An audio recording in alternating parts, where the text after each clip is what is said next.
कामदा एकादशी से ठाकुर बांके बिहारी मंदिर में सीजन के पहले फूल बंगले विराजमान आराध्य के दर्शन के लिए श्रद्धालुओं का सैलाब उमड़ पड़ा।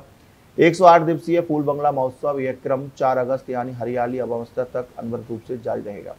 विश्व विख्यात ठाकुर बांके बिहारी मंदिर समेत अन्य मंदिरों में ठाकुर जी को गर्मी से शीतलता प्रदान करने के उद्देश्य से कामदा एकादशी से हरियाली अमावस्या तक विशेष फूल बंगला महोत्सव का आयोजन किया जाता है, जिसके तहत कामदा एकादशी शुक्रवार को ठाकुर बांके बिहारी मंदिर में सुबह 7:45 बजे राजभोग सेवा में जैसे ही फूल बंगला बिराजे ठाकुर जी के पट खुले तो पूरा परिसर ठाकुर जी के जयकारों से गुंजायमान हो उठा।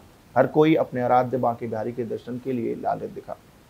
बाहर से आए भक्त फूल बंगले में विराजमान ठाकुर जी के दर्शन कर अपने आप को धन्य अनुभव कर रहे थे। पूरा मंदिर फूलों की खुशबू से महक रहा था।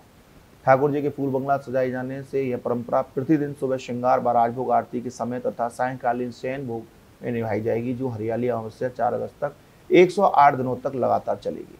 मंदिर सेवायत रघु गोस्वामी गुंजन गोस्वामी ने बताया, गर्मी में अपने आराध्य को शीतलता प्रदान करने के उद्देश्य से प्रतिवर्ष कामदा एकादशी से हरियाली अमावस्या तक 108 दिन तक लगातार रंग बिरंगे फूलों के बंगले तैयार किए जाते हैं, जिनमें विराजमान होकर ठाकुर जी भक्तों को दर्शन देते हैं।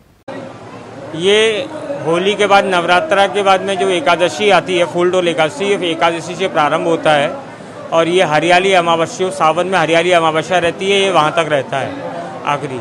ये ठाकुर जी को शीतलता प्रदान करने के लिए फूल बंगले का आयोजन किया जाता है, जिसमें कारीगर जो बाहर से आते हैं, अलीगढ़ से आते हैं, आगरा से आते हैं, फूल भी बाहर से मंगाया जाता है, जो ठाकुर जी के बंगले में सुंदर से सुंदर फूल लगाए जा सके। क्योंकि कुछ फूल वृंदावन से भी अवेलेबल होता है तो कुछ फूल दिल्ली से भी आता है, हर जगह से फूल डेली आता है। ठाकुर जी के फूल बंगले में यहाँ उसको सजाया जाता है। केवल अक्षय तृतीया 10 मई अक्षय तृतीया के दिन केवल ठाकुर जी जब चरण दर्शन होते हैं, उस दिन ठाकुर जी महाराज अपने गर्भगृह में ही विराजमान होते हैं। केवल इन बंगलों के बीच में जो पीरियड होता है अक्षय तृतीया का दिन, उस दिन केवल फूल बंगला तैयार बनता नहीं है, ना सुबह बनेगा ना शाम को बनेगा। उसके आगे पीछे 200 प्लस करीबन ये फूल बंगले ठाकुर जी के तैयार होते हैं, जो कि फूल डोल एकादशी से हरियाली अमावस्या तक रहते हैं। हरियाली तीज पर बिहारी जी महाराज आंगन में स्वर्ण निडोले में झूला झूलते हैं। उसके बाद ठाकुर जी दोबारा से अपने गर्भगृह में भक्तों को दर्शन देते हैं। सावन की हरियाली अमावस्या तक फूल बंगलों की सेवा होगी। आज रामनवमी के अगले दिन एकादशी से ठाकुर जी के फूल बंगले प्रारंभ हो जाते हैं।